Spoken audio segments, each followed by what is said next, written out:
Bonsoir, admiratrice, admirateur de la réflexion. Bienvenue à une nouvelle réflexion que je vais partager avec vous et j'espère qu'elle aura un sens. On n'a plus le temps d'admirer. On n'admire plus. Et le résultat, c'est la disparition ou l'extinction du courant d'amour. Car l'amour n'est qu'une décharge au niveau de chaque cellule. C'est une décharge électrique produite par l'image perçue dans notre cerveau du sujet admiré. Et c'est la qualité de l'image qui fera de ce courant intense ou pas intense. S'il franchit le seuil du niveau intense, il sera l'amour. Lorsqu'on admire, on donne naissance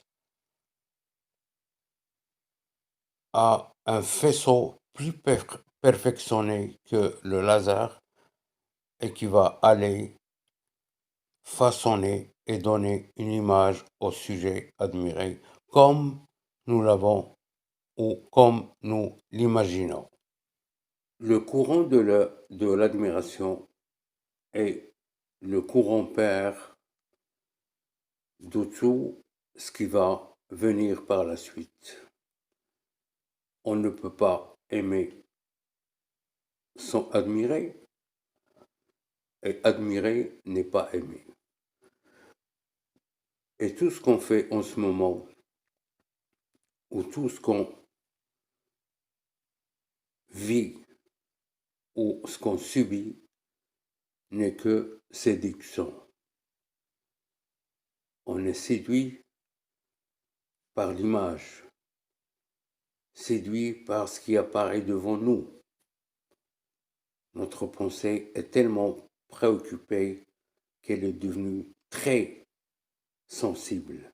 Lorsqu'on admire un sujet, on lui donne une image très perfectionnée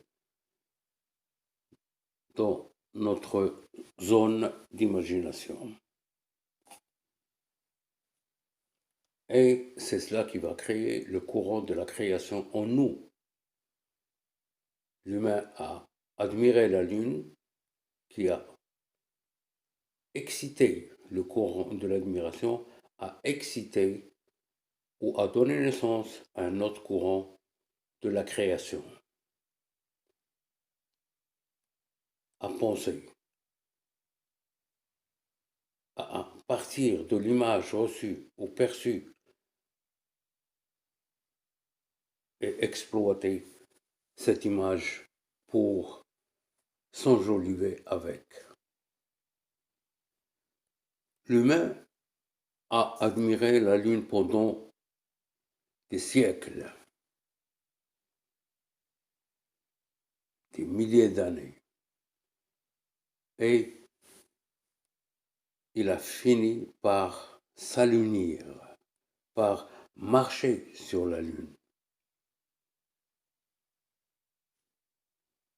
La cause qui a poussé l'humain à s'alunir, c'était le résultat de l'admiration. Il a admiré, il a aimé, il est parti.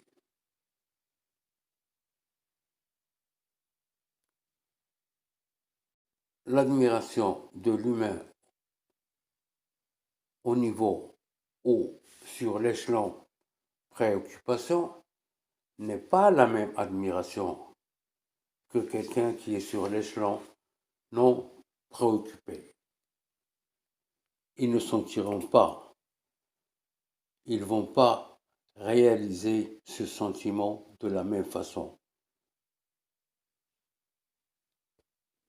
ça va être très différent. Et c'est ce qu'on fait. L'admiration n'est plus une admiration. Ce n'est qu'une séduction. On n'a plus le temps d'admirer. Tout ce qu'on fait, c'est visualiser un sujet. On n'a plus le temps d'admirer.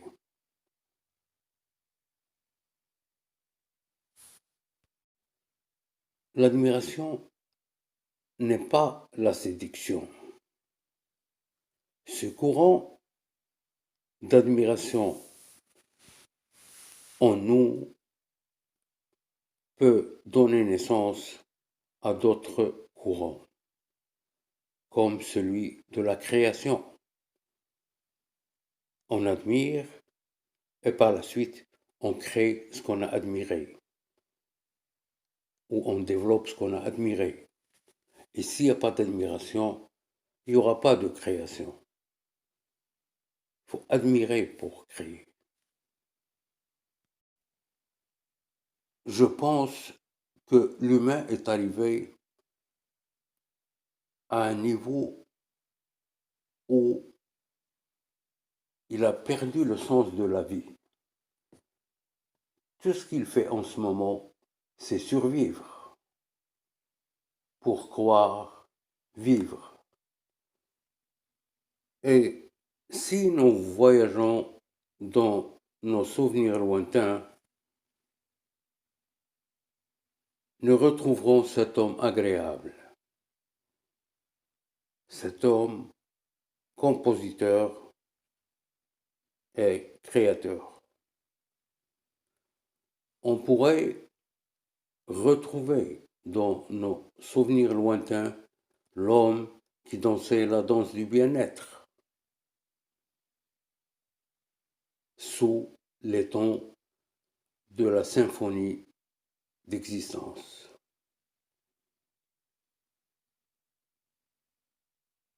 Nous sommes arrivés à l'intersection, ou peut-être nous sommes arrivés au point où nous devons repartir de nos souvenirs. Nos ancêtres n'étaient pas indécis comme nous le sommes aujourd'hui. Nos ancêtres n'étaient pas infidèles.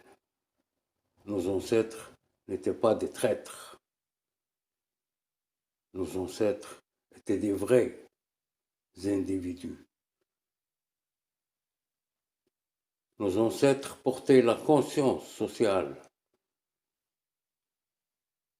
Nous devons comprendre qu'il n'y a pas d'autre option que d'être gentil avec son semblable.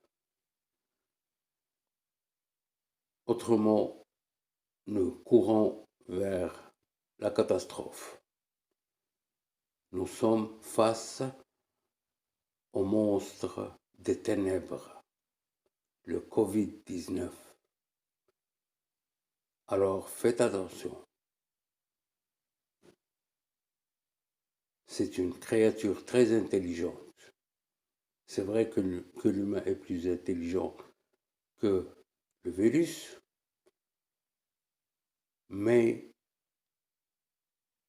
c'est un traître.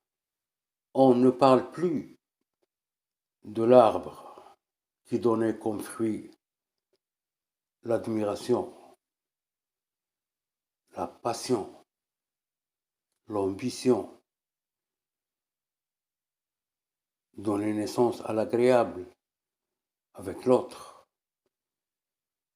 Il n'y a plus ces fruits. On a perdu ce délice. L'humain n'admire plus.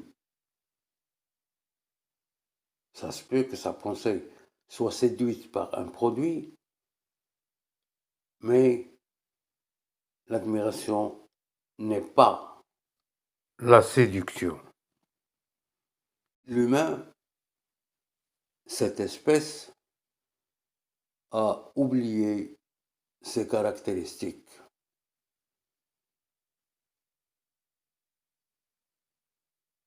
Cette créature ou cette espèce est devenue cruelle, impatient, qui ne tolère plus rien, mais qui essaye juste de survivre pour croire qu'il est en train de vivre. Nous devons pourchasser la préoccupation. Nous devons se libérer. Nous devons nous parler face à un miroir. Nous devons trouver le chemin de retrouver le sens de la vie et non de la survie. L'humain, à nos jours, ne connaît pas, on n'a pas connu l'intensité de ce courant. L'humain de nos jours subit. Rare qu'il crée, il subit. Et tout ce qu'il vit en ce moment, c'est par la séduction, parce qu'il n'admire plus. Parce que admirer, c'est vivre. Tu ne peux pas admirer sans vivre. Nous devons comprendre et réaliser que nous sommes en face de notre ignorance qui n'a rien à voir avec lire et écrire. Nous sommes face à l'ignorance existentielle. Nous devons retracer le chemin pour retrouver l'erreur et mettre les choses au clair avec ces criminels qui ne pensent qu'au profit. Il faut s'arrêter pour comprendre notre position, notre échelon actuel. Nous sommes face à la destruction. Nous sommes face à une créature sans pitié, face à un monstre. L'humain doit essayer de trouver une stratégie pour marcher droit et non en zigzagant. Car c'est en zigzagant qu'il va croiser d'autres personnes, qu'il va se retrouver face à des personnes qui seront peut-être cruels, méchants, agressifs. Marcher droit, c'est éviter tout contact, tout incident. Chacun de nous doit marcher droit en parallèle avec la marche de l'autre. C'est cela qui va nous permettre de s'entraider. C'est cela qui va nous permettre de trouver la solution. C'est cela qui va nous mettre en mode occupation et non préoccupation. Car être occupé n'est pas être préoccupé. Ce n'est pas la même tension. Mes chers amis, admirateurs et admiratrices de la réflexion, je vous dis merci de votre attention et à la prochaine réflexion. Merci de votre écoute.